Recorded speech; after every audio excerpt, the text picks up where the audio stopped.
melakukan sholat tahajud harus tidur dahulu. Bagaimana kalau tidak harus tidur? Baik, kalau hukum nggak bisa ditawar ya. Kalau tahajud itu, tahajud diawali dengan tidur. Jadi Anda tidur dulu, makanya dari kata hajada itu tidur, baru bangun.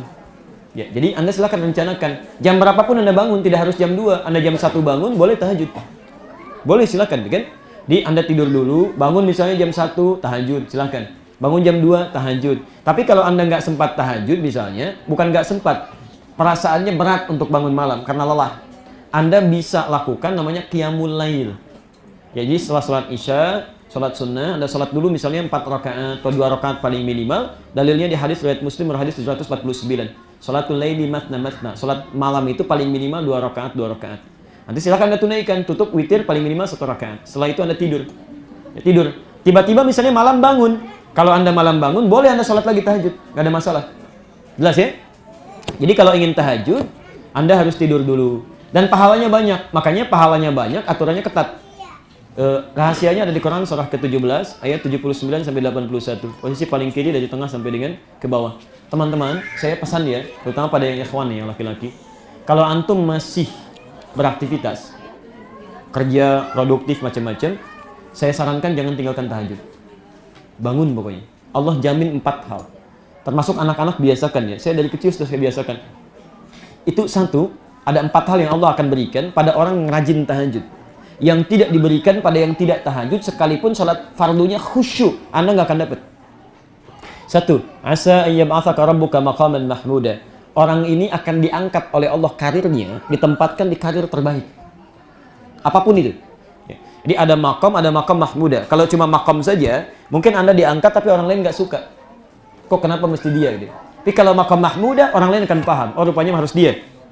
Yang kedua, wa qur rabbi adkhilni mudkhalas sidqin. Allah akan bimbing pekerjaannya supaya mengawali setiap aktivitas dalam bimbingan Allah.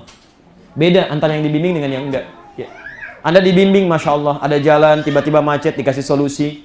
Orang lain bermasalah, Anda bisa lancar-lancar saja. 3, wa akhrijni mukhrajas sidqin.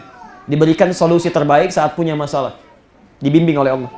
Ada orang pengen naik kedudukan promosi, dia harus keluar uang dulu, caranya nggak bagus. Anda tiba-tiba bisa langsung naik. Itu indah ya. Dan yang keempat, ini yang paling hebat. Waj'alni min ladunka sultanan nasira. Anda akan ditolong langsung oleh Allah jika ada orang yang iseng ingin menyakiti Anda.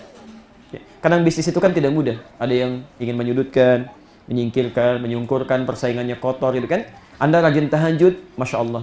Itu demi Allah saya katakan, pertolongan Allah itu cepat. Makanya zaman Nabi, para pebisnis itu nggak pernah ninggalin tahajud. Anda nggak percaya silahkan cek ya. Utsman bin Affan radhiyallahu ta'ala anhu, Abdurrahman bin Auf, Tamim ad-Dari. Itu disebutkan oleh Imam An-Nawawi dalam kitab At-Tibyan. Ada 2 cetakan di Indonesia yang berbahasa Arab.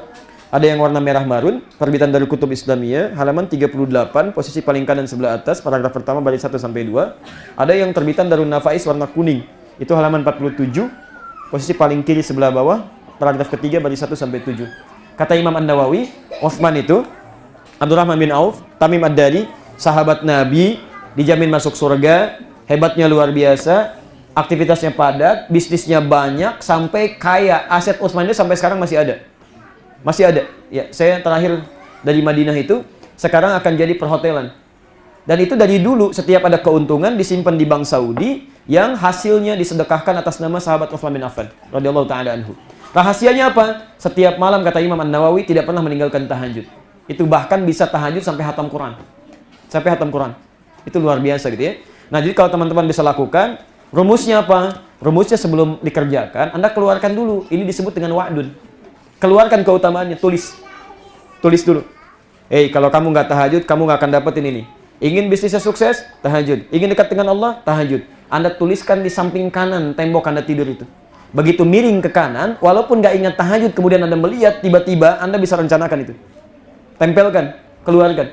Itu motivasi disebut dengan wa'dun. Termasuk saat ta'lim misalnya kan, sedang malas-malas, tuliskan di catatan Anda. Kamu ingin diringankan langkah ke surga? Ayo, semangat, semangat. Kamu ingin ke surga? Semangat. Kamu sudah pasti surganya? Ini ada peluang surga. Tuliskan, begitu lihat, jadi.